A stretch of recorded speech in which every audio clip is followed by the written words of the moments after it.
네, 오늘부터 이제 다니엘서 6장을 보도록 하겠는데요.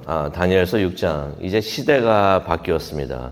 바벨론은 이제 무너졌고, 메대, 바사 제국이 이제 세워졌던 것입니다. 근데 거기에 통치자가 1절을 보니까 다리오였다라고 말을 하고 있습니다. 이것을 좀 더 정확하게 설명을 하자면은 다리오 왕은 바사의 왕 고레스, 바사라고 하니까 좀 생소할 수가 있는데 이게 페르시아입니다.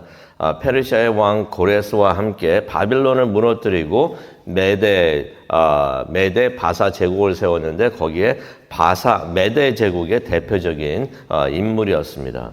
그래서 고레스가 메대 바사 제국의 그 최고의 황제였다고 한다면은 다리오는 정복된 바벨론 지역을 다스리고 있었던 왕이었던 것을 우리가 기억하기를 원합니다.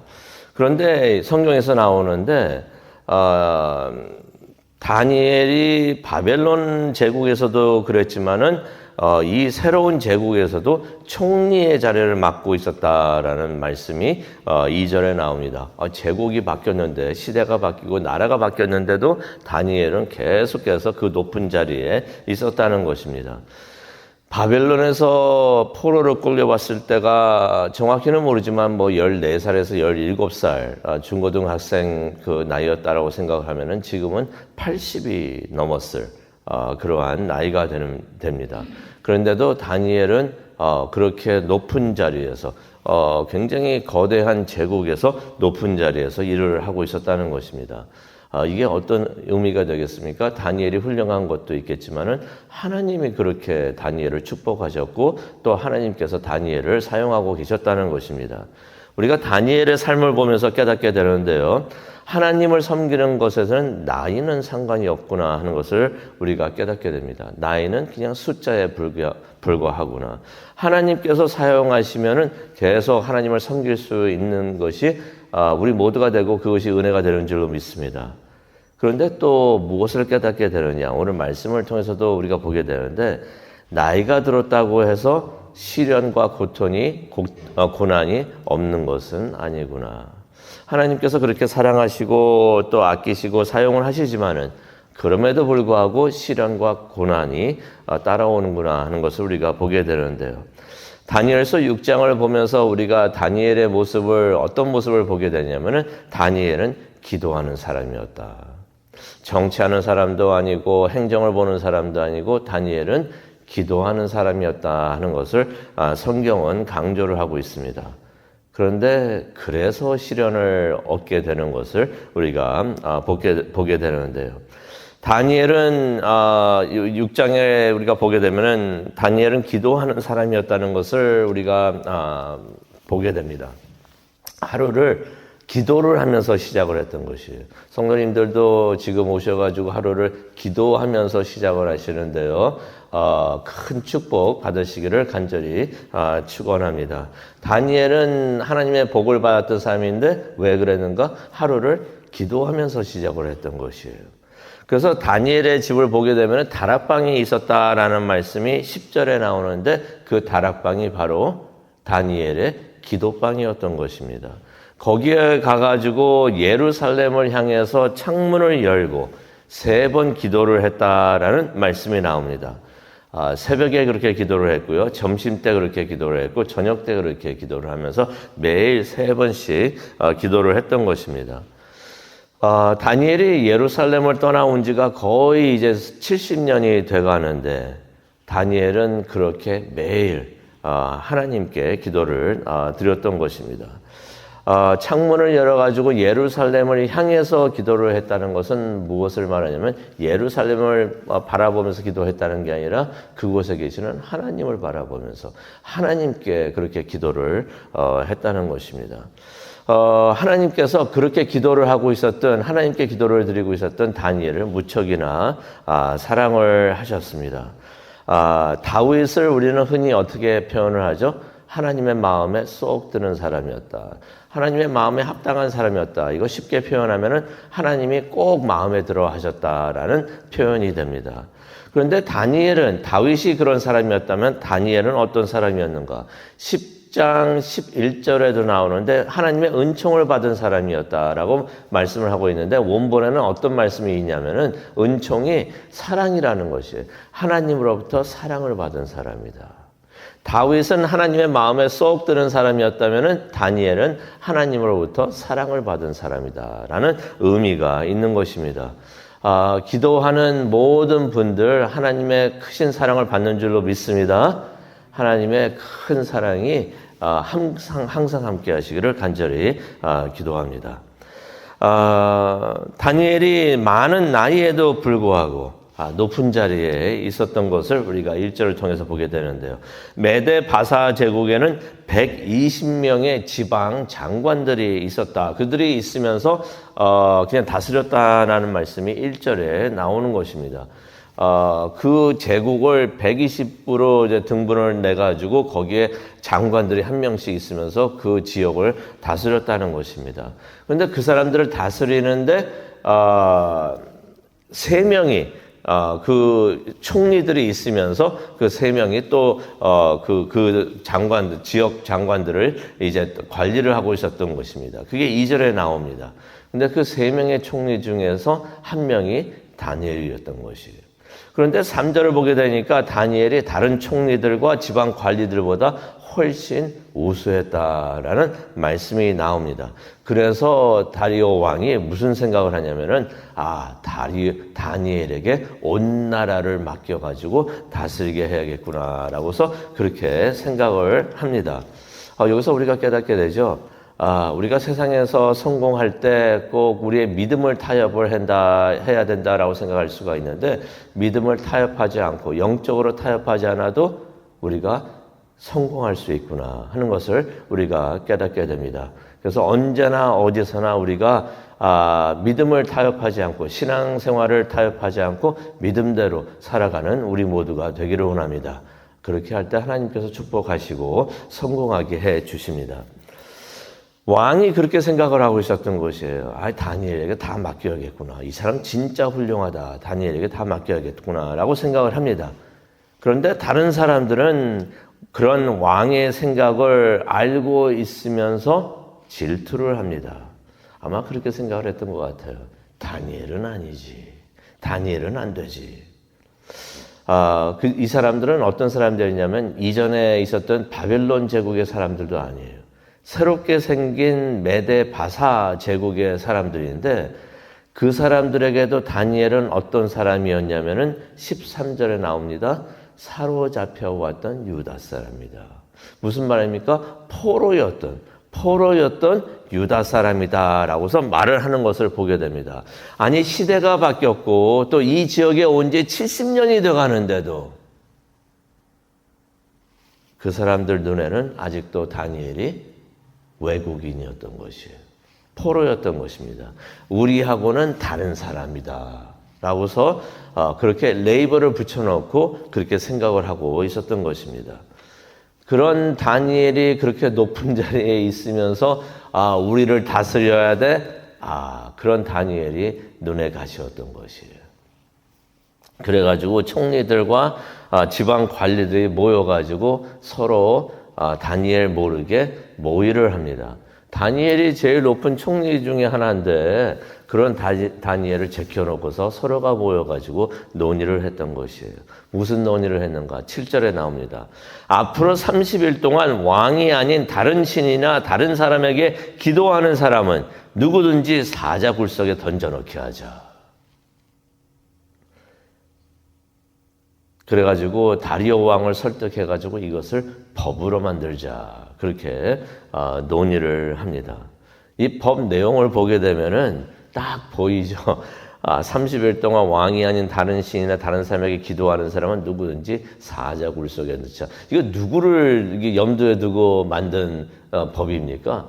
이거 누가 봐도 다니엘을 겨냥을 해가지고 만든 법이구나 하는 것을 우리가 알 수가 있습니다.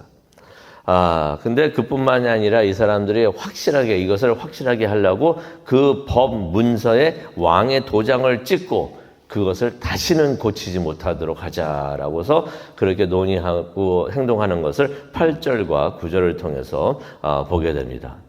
이 사람들이요, 다니엘을 그 높은 자리에서 내려오게만 하려고 했던 것이 아니라 아예 다니엘을 죽여버리려고 사자굴에 던져가지고 죽여버리자 하면서 서로가 모의했던 것을 우리가 보게 됩니다. 다니엘이 10절을 보게 되니까 왕의 명령문에 왕의 도장이 찍힌 것을 알고서 이제 집에 돌아갑니다. 이 10절이 참 중요해요. 모르고 가서 이렇게 했다는 게 아니라 이제 앞으로 할 일이 있는데 그게 어떻게 왕의 문서가 그런 명령이 나오고 문서에 도장이 찍혔다는 걸 다 알고서 집에 돌아갔다라고 해서 성경은 10절에 기록을 하고 있습니다. 아마 집으로 가면서 고민하지 않았을까. 저 같으면 고민을 했을 것 같아요. 계속 기도를 해야 되는지, 집에서 기도를 해야 되는지, 아니면 왕의 명령을 따라야 하는지. 솔직히 집에서 하니까 이거 누가 아는 것도 아니고요. 그러니 해도 그만, 안 해도 그만이지 않을까라고 생각이 듭니다. 그리고 또 왕의 명령이 떨어졌는데, 왕의 명령이 이게 나라법인데 하면서 안 한다고, 기도를 안 한다고 하더라도 그거 누가 뭐라고 하겠습니까? 그런데 다니엘이 10절을 보게 되니까 전혀 동요 없이 평소에 하던 대로 그의 방에서 예루살렘을 향해서 무슨 말입니까? 창을 열고서 하나님을 향해서 하루 3번씩 무릎을 꿇고 기도했다라는 말씀이 나옵니다. 왕의 명령이 떨어진 것을 알고 또 왕의 도장이 찍힌 것을 알면서도 이전과 같이 계속해서 하나님께 기도를 드렸다는 것입니다. 근데 무슨 기도를 드렸을까요? 기도하면서 아이고 하나님 이거 이런 명령 떨어졌는데 도와주세요 라고 기도했을까요? 성경을 보니까 하나님께 감사를 드렸다라는 말씀이 나옵니다. 도와달라고 하나님께 기도한 게 아니라 이런 상황에서도 하나님 함께 해주시니 감사합니다. 하나님께 감사를 드리는 다니엘의 모습을 보게 됩니다. 다니엘의 믿음이 참 위대했구나 하는 것을 깨닫게 됩니다. 그런데 이것을 총리들하고 지방 관리들도 다니엘이 이렇게 할 줄을 다 알고 있었습니다. 다니엘이 이렇게 왕의 명령이 떨어져도 저 사람은 반드시 기도할 사람이다 라고서 알고 있었던 것입니다. 그래서 11절을 보게 되면 그들이 기도하고 있는 다니엘을 몰래 지켜봤다라는 것을 보게 됩니다.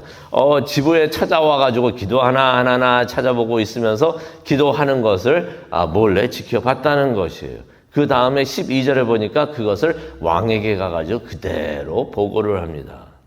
보고하는 내용이 13절에 나오죠. 왕이요 사로잡혀온 유다 사람 다니엘이, 솔직히 다니엘이 지금 포로로 사로잡혀온 다니엘입니까? 아니죠. 여기에 이 나라의 총리예요. 총리 중에서 제일 우수한 총리가 되는데 우리나라의 총리 다니엘이라고 말을 안 하고 뭐라고 말을 하고 있습니까? 사로잡혀온 유다 사람 다니엘. 또 포로였던 저 외국인 이방인 다니엘 그렇게 말하고 있어요. 이런 다니엘이 왕과 왕께서 도장을 찍은 명령을 지키지 않고 지금도 하루 3번씩 하나님께 기도하고 있습니다. 라는 말을 보고를 합니다. 이 사람들도 다니엘의 믿음을 인정을 했는데요. 우리의 믿음도 그랬으면 참 좋겠습니다. 우리의 믿음도 세상도 인정하는 믿음이 되기를 간절히 바랍니다. 근데 그렇다고 해서 시련이 우리를 피해가는가? 그거는 절대로 아닙니다. 다니엘이 그렇게 기도했기 때문에 16절이죠. 사자의 굴에 던져지는 것을 우리가 보게 됩니다. 다리오 왕은 다니엘을 무척이나 아꼈어요. 그래서 다니엘을 살리고 싶었습니다. 그런데 방법이 없었습니다. 자신이 내린 그 나라법을 자신이 스스로 어길 수가 없었던 것입니다. 하지만 우리가 분명히 알아야 되는 것은 다니엘이 사자굴에 던져진 것은 왕이 어때서 했던 것도 아니고 아니면은 총리들이나 지방 관리들이 어떻게 해서 그런 것이 아니라 그것은 다니엘의 선택이었다는 것이에요.